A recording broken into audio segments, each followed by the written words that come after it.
As I mentioned a couple weeks ago, it's an amazing year for apples and pears in our part of the country. We did a big cider pressing with friends and family this past weekend, but we still had a couple bushels of apples we didn't think would store that long, so we decided to do a second pressing this week while we still had the press and the grinder. The press was lent to us by a friend, and another friend lent us his grinder. It's really nice to be able to use this equipment that would otherwise feel kind of expensive to buy just to use once or twice a year. Hopefully we can return the favor soon by lending the use of our grain mill or help harvesting apples in the near future.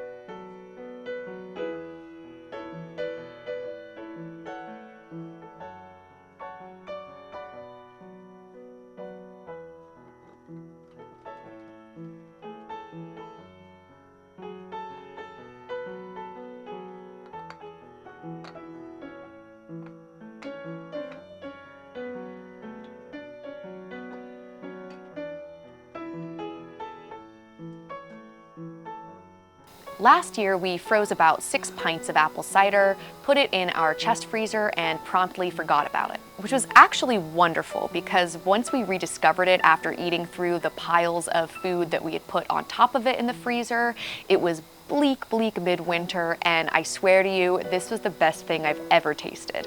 Somehow, Jordan and I managed to limit ourselves to 1 frozen pint of apple cider a week to really stretch it out and make it last. But this year, we're going to be living large. We've already canned 10 quarts of apple cider, and the fruit is still hanging heavy on the trees. We're not generally into depriving ourselves of things, and when we're not doing this living off the land challenge, I will happily scarf down a Snickers a day. But there is something to be said for working hard for something, especially a sweet treat like apple cider. It really makes it all the sweeter, especially when you've only been eating corn and beans for several weeks. The scraps left over from peeling and pressing the apple cider will turn into apple scrap vinegar, so nothing will be wasted. I feel like pears don't get nearly as much attention as apples, but I'm of the opinion that if you get a really good pear, it's one of the best fruits out there. These little pears came from a tree in our local park and have ripened up to have a really great flavor, so I wanted to do something special with them.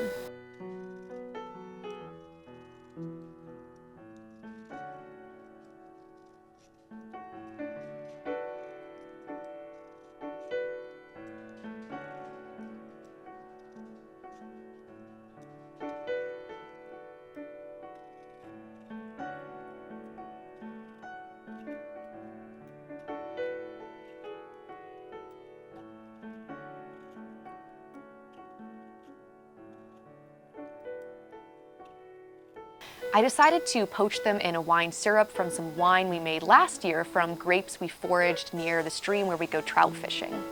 The wine turned out just okay, not great, so in my mind that made it the perfect candidate for simmering with some spices and a little sugar for a syrup for the pears. We bought 2 vanilla bean pods about 3 or 4 years ago when we were making black walnut liqueur, and if I remember correctly, it cost $14. So we used 1 for the black walnut liqueur, and we've been hanging on to that last bean pod for a long time, waiting for something special enough to use a $7 bean pod on. And I decided this was it.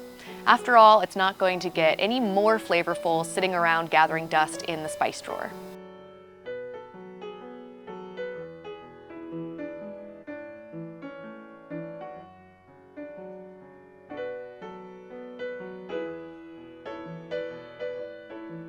I often think of canning and preserving as a gift to our future selves, and it certainly is that, but it's also just an enjoyable and meditative experience on its own. Handling and appreciating each fruit, figuring out how to use it to its best potential feels like an appropriate amount of care and attention for something that is literally fueling our bodies.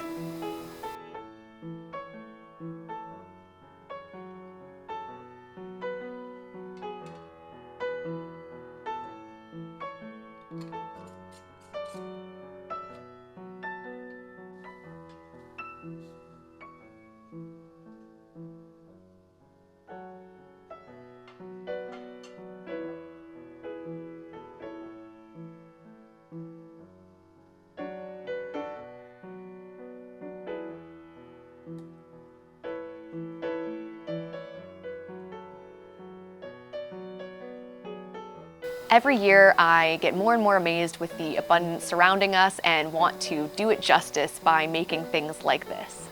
I can't wait to pop open one of these jars in a few months and think back on the morning I spent peeling pears.